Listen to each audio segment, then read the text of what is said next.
Hello friends, कैसे हैं आप लोग। उम्मीद है आप लोग बहुत अच्छे होंगे। फ्रेंड्स, आप सभी का हमारे YouTube channel AK educational squad में स्वागत है। फ्रेंड्स, आज का जो हमारा टॉपिक है वो है लीवर।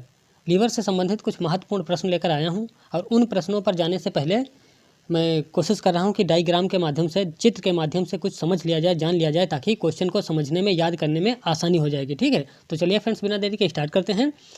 तो सबसे पहली बात तो यही है कि यहाँ पर आपको दिख रहा होगा ये वाला भाग। ठीक है, ये क्या है, यही लीवर है, जिसे हम लीवर को अन्य कई नामों से जानते हैं, जैसे यकृत हो गया, लीवर हो गया, हिपैट हो गया, जिगर हो गया, कलेजा हो गया। ठीक है, ये अन्य सभी इसके नाम है लीवर के। ठीक है, कौन कौन से, जैसे जिगर है, कलेजा है, हिपैट है, यकृत है, ये सभी किसके नाम हैं, लीवर के नाम होते हैं। ठीक है, अब सबसे पहली बात है कि लीवर की स्थिति देख लेते हैं। ठीक है, लीवर जो होता है, और एक और क्वेश्चन बन जाता है कि ये मतलब हमारे शरीर की सबसे बड़ी ग्रंथि कौन सी होती है, तो सबसे बड़ी जो ग्रंथि होती है वो कौन सी होती है, लीवर ही होती है। ठीक है, हमारे शरीर के यानी मनुष्य के शरीर की सबसे बड़ी जो ग्रंथि होती है वो कौन सी होती है, यकृत ही होती है।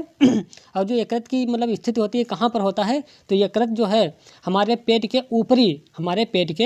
ऊपरी दाहिने हिस्से और डायाफ्राम के ठीक नीचे होता है। ठीक है, यानी जो कहने का मतलब यही है कि जो यकृत है हमारे शरीर में जो पेट होता है, पेट के ऊपरी दाहिने हिस्से में डायाफ्राम के ठीक नीचे होता है। और क्वेश्चन आ जाता है कि इसका जो है वेट कितना होता है, तो इसका जो वेट होता है 1.5। ठीक है, 1.5 यानी 1.5 किलो इसका वेट होता है। 1.5 kg इसका वेट होता है, यानी 1.5 किलो इसका वेट होता है।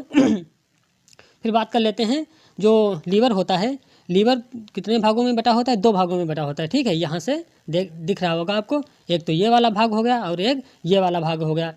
इसको बोलते हैं राइट लोब। ठीक, क्या, राइट लोब, और इसको बोलते हैं इस वाले भाग को लेफ्ट लोब।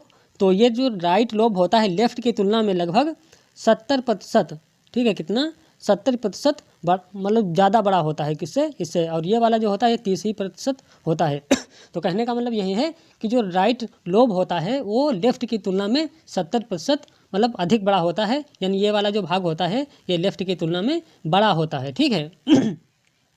अब बात कर लेते हैं सॉरी, और आपको दिख रहा होगा इसके ऊपर, ठीक है, ये लाल और भूरे रंग की झिल्ली होती है। ठीक है, क्या होती है, लाल और भूरे रंग की झिल्ली होती है, इसे क्या बोलते हैं, पेटोनियम बोलते हैं। ठीक है, ये क्वेश्चन आ जाता है कि यकृत पर लगी हुई झिल्ली या यकृत किस झिल्ली से ढका होता है, तो इसको बोलते हैं पेटोनियम झिल्ली। ठीक है, क्या, पेटोनियम झिल्ली। और इसका जो कलर होता है किस तरीके का होता है, जो लीवर होता है इसका कलर कैसा होता है, लाल व भूरे रंग का होता है। ठीक है, और इसका एक और मुख्य कार्य होता है लीवर जो होता है पित्ताशय बनाता है। तो क्वेश्चन आ जाता है कि हमारे मतलब मानव शरीर के अंदर कौन सा अंग होता है जो जो पित्ताशय यानी बाइल जूस का निर्माण करता है या श्रावण करता है। तो बाइल जूस का हमारे शरीर में कौन श्रावण करता है या निर्माण करता है, तो लीवर ही करता है। ठीक है, लीवर क्या करता है, पित्त रस का, बाइल जूस का निर्माण करता है, श्रावण करता है, और इसका श्रावण होकर फिर ये मतलब अब यहाँ से 2 क्वेश्चन बन जाते हैं। बाइल जूस का निर्माण यानी श्रावण कौन करेगा, तो यकृत करेगी।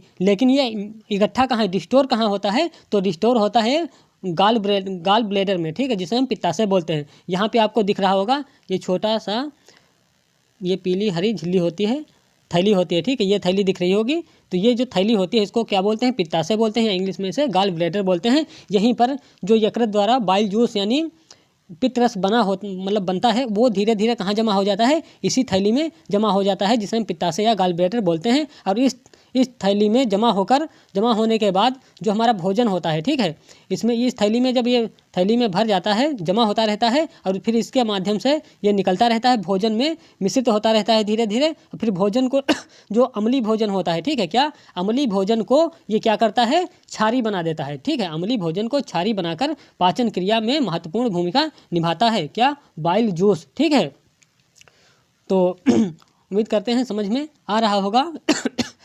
और इसका जो ये क्या हुआ, ये जो लीवर है, ठीक है, लीवर का एक और भी क्वेश्चन आ जाता है कि हमारे लीवर जो अमोनिया को यूरिया में कौन बदलता है। ठीक है, तो अमोनिया को यूरिया में कौन बदलता है, तो ये लीवर का ही काम होता है। ठीक है, जो ये अमोनिया जो होती है एक बहुत जहरीला पदार्थ होता है, इस अमोनिया को लीवर क्या करता है, यूरिया में बदल देता है। ठीक है, और फिर इसके बाद एक और इसकी महत्वपूर्ण कार्य होता है यकृत का यानी लीवर का, क्या होता है, हिपैरिन और फाइब्रिनोजन नामक प्रोटीन का निर्माण करता है। ठीक है, क्या, हिपैरिन, ठीक है, हिपैरिन और और ये होता है एक फाइब्रिनोजन प्रोटीन, ठीक है। तो ये हिपैरिन और फाइब्रिनोजन प्रोटीन इनका निर्माण करता है कौन? यकृत, लीवर, ठीक है। और ये जो हिपैरिन होता है, ठीक है, हिपैरिन की महत्वपूर्ण कार्य क्या होता है? हिपैरिन जो होता है हमारे शरीर के अंदर जो ब्लड होता है ब्लड के अंदर क्या करता है? ब्लड को जमने नहीं देता है। शरीर के अंदर जो है ब्लड को जमने नहीं देता है कौन? हिपैरिन, ठीक है। यदि हिपैरिन ना हो तो हमारा जो ब्लड होता है शरीर के अंदर वो जम जाएगा और फिर उसके बाद मतलब दिक्कत हो जाएगी। तो इसीलिए हिपैरिन का महत्वपूर्ण कार्य क्या होता है? हमारे अंदर जो ब्लड सर्कुलेशन होता है यानी ब्लड का थक्का नहीं बनने देता है, ठीक है, ब्लड को जमने नहीं देता है। शरीर के अंदर की बात की जा रही है, ठीक है। शरीर के अंदर कौन नहीं जमने देता है ब्लड को? तो हिपैरिन होता है, ठीक है। फिर उसके बाद होता है फाइब्रिनोजन, ठीक है। क्या? फाइब्रिनोजन। अब जो फाइब्रिनोजन होता है इसका कार्य क्या होता है? जब भी हम कहीं पर कट जाते हैं कट जाते हैं, ब्लड निकलता है, तो उस ब्लड को मतलब वहाँ पर क्या करता है? थक्का बनाने में मदद करता है, ठीक है। मान लो जैसे हम कहीं पर कट गए, वहाँ से ब्लड निकल रहा है, यदि फाइब्रिनोजन नहीं होगा, विटामिन के नहीं होगा शरीर में या कैल्शियम की मात्रा कम होगी, तो उस कंडीशन में क्या होगा? वो ब्लड जहाँ पर हम कट जाएंगे वहाँ पर ब्लड बंद नहीं होगा, निकलता रहेगा, तो इसलिए शरीर का सारा ब्लड ही निकल जाएगा। तो उस कंडीशन में क्या महत्वपूर्ण भूमिका निभाता है? फाइब्रिनोजन। जैसे हम कट गए तो वहाँ पर क्या होगा? ये फाइब्रिनोजन जो है ये वहाँ पर थक्का बना देगा, कुछ ही समय बाद जो होता है वहाँ पर थक्का बन जाएगा, ब्लड निकलना बंद हो जाएगा, ठीक है। इसमें कौन महत्वपूर्ण भूमिका निभाता है? फाइब्रिनोजन। और विटामिन के भी महत्वपूर्ण भूमिका निभाता है और कैल्शियम भी महत्वपूर्ण भूमिका निभाता है, ठीक है। तो अब सीधा हम चलते हैं अपने प्रश्नों पर। ये शायद कुछ उम्मीद है यही आपको समझ में आ गया होगा। अब सीधा हम कहाँ चलेंगे? अपने क्वेश्चन पे चलते। तो फ्रेंड्स कुछ रहे ये प्रश्न कुछ रहे और देखते हैं। यदि वीडियो अच्छा लग रहा है तो वीडियो को लाइक कर दीजिए। तो चलिए फ्रेंड्स बिना देरी के पहला क्वेश्चन स्टार्ट ही कर देते हैं। तो पहला क्वेश्चन क्या है? पहला क्वेश्चन है शरीर के किस अंग की पुनर्निर्माण की क्षमता सबसे अधिक होती है? तो कहने का मतलब यही कि जो मतलब शरीर क्वेश्चन क्या है? शरीर के किस अंग की पुनर्निर्माण या तो फिर आपको लिखा मिल जाएगा पुनर्उद्भवन की क्षमता सबसे अधिक होती है, ठीक है। तो पुनर्निर्माण या पुनर्उद्भवन की क्षमता किस अंग की सबसे ज़्यादा होती है? तो यकृत की ही होती है, ठीक है। किसकी? यकृत यानी लीवर की जो पुनर्उद्भवन की क्षमता होती है सबसे अधिक होती है। और एक क्वेश्चन और आ जाता है कि हमारा शरीर का कौन सा वो अंग है जिसकी पुनर्उद्भवन या पुनर्निर्माण की क्षमता सबसे कम होती है? तो वो होता है मस्तिष्क यानी ब्रेन, ठीक है। ब्रेन की सबसे कम होती है, मस्तिष्क की सबसे कम होती है पुनर्उद्भवन की क्षमता, और जो यकृत होती है इसकी सबसे अधिक होती है, ठीक है। ध्यान रखिएगा, यदि मान लो आपका मस्तिष्क ये डैमेज हो जाता है तो उसको रिकवर होने में काफ़ी टाइम लग सकता है, हो सके डैमेज मतलब वो सही भी ना हो, लेकिन जो यकृत होता है इसका डैमेज हो जाता है या कट जाता है तो उसमें पुनर्उद्भवन की क्षमता, पुनर्निर्माण की क्षमता सबसे अधिक होती है, ठीक है। महत्वपूर्ण प्रश्न है, सारे याद रखिएगा, ठीक है। लीवर का वजन कितना होता है? तो ये होता है 1.5 kg यानी 1.5 किलो औसतन होता है। अगला देखते हैं, मानव शरीर की सबसे बड़ी बहिर्ग्रंथि कौन सी होती है? तो ये होती है यकृत, ठीक है। मानव शरीर की सबसे बड़ी ग्रंथि कौन सी है? तो यकृत होती है। यदि मान लो रिपीट कर, इसको थोड़ा क्लियर कर देता हूँ, ठीक है। मानव शरीर की सबसे बड़ी बहिर्ग्रंथि कौन सी होती है? बहिर्ग्रंथि हो या सबसे बड़ी ग्रंथि हो, ठीक है। क्वेश्चन यदि इस प्रकार से भी आता है कि मानव शरीर की सबसे बड़ी ग्रंथि कौन सी होती है? यकृत होती है, ठीक है। मानव शरीर की सबसे बड़ी बहिर्स्रावी ग्रंथि कौन सी होती है? तो बहिर्स्रावी ग्रंथि ही यकृत को ही कहते हैं, कंफ्यूज मत होइएगा, ठीक है। अगला देखते हैं प्रश्न नंबर 4, मानव शरीर की सबसे बड़ी अंतःस्रावी ग्रंथि कौन सी होती है? तो अंतःस्रावी सबसे बड़ी ग्रंथि होती है थायराइड ग्रंथि, ठीक है, याद रखिएगा।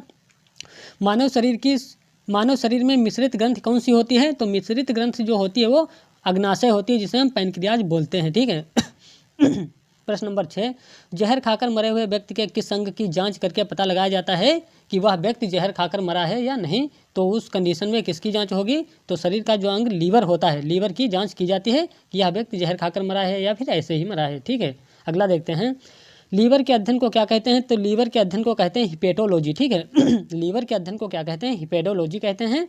अगला देखते हैं, लीवर के अध्ययनकर्ता को क्या कहा जाता है? ठीक है, इसका जो अध्ययन होता है इसको क्या कहते हैं? हिपेटोलॉजी, लेकिन इसका जो भी अध्ययन करता है उसको क्या बोलते हैं? हिपेटोलॉजिस्ट बोलते हैं, ठीक है। अगला देखते हैं, हेपेटाइटिस रोग से शरीर का कौन सा अंग प्रभावित हो जाता है? तो लीवर जो है प्रभावित हो जाता है, यानी लीवर यानी यकृत प्रभावित होता है, ठीक है। हिपेरिन का निर्माण शरीर में कहाँ होता है? तो हिपेरिन का जो निर्माण होता है शरीर में कहाँ होता है? लीवर में होता है, यानी यकृत में होता है।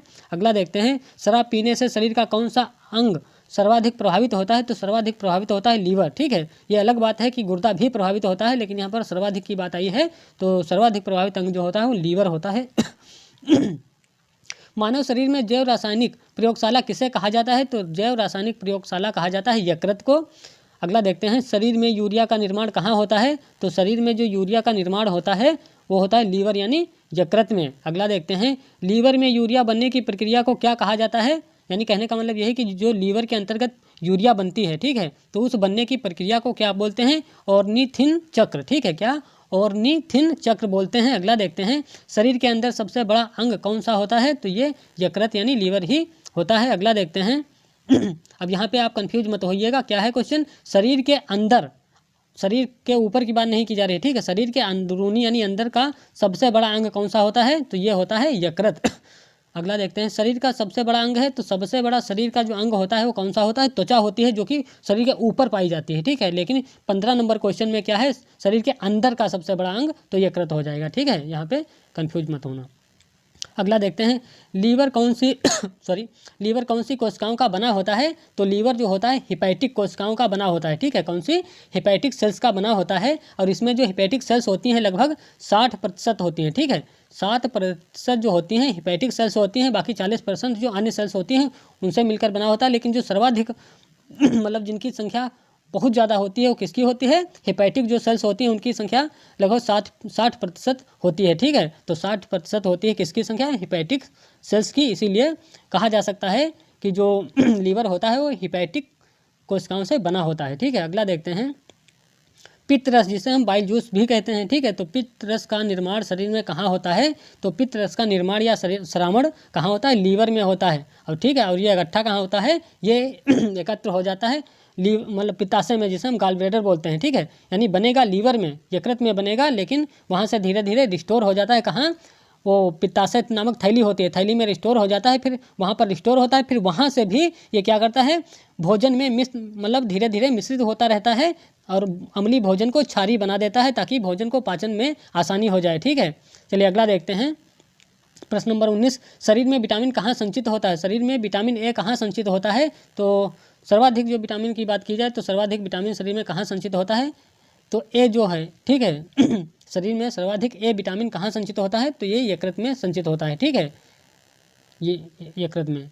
अगला देखते हैं, प्रश्न नंबर 20, मछली के यकृत तेल में, यानी जो मछली की जो यकृत होती है उसका जो यकृत का तेल होता है, तो तेल में सर्वाधिक मात्रा में कौन सा विटामिन पाया जाता है, तो इसमें विटामिन ए पाया जाता है। ठीक है, यानी रिपीट कर देता हूँ, मछली के यकृत तेल में सर्वाधिक मात्रा में कौन सा विटामिन पाया जाता है, तो विटामिन ए पाया जाता है। और फ्रेंड्स, उम्मीद कर रहे हैं वीडियो आपको पसंद आया होगा, क्वेश्चन आपको पसंद आए होंगे और आपकी परीक्षा में बहुत ज़्यादा हेल्प भी करेंगे। तो यदि अभी भी हमारे चैनल पर नए हैं, चैनल को सब्सक्राइब नहीं किया है तो चैनल को सब्सक्राइब कर लीजिए, लाइक करिए, अपने यार दोस्तों में शेयर भी कर दीजिए। मिलता हूँ कल फिर एक नए वीडियो में नए टॉपिक के साथ में, तब तक के लिए जय हिंद, जय भारत।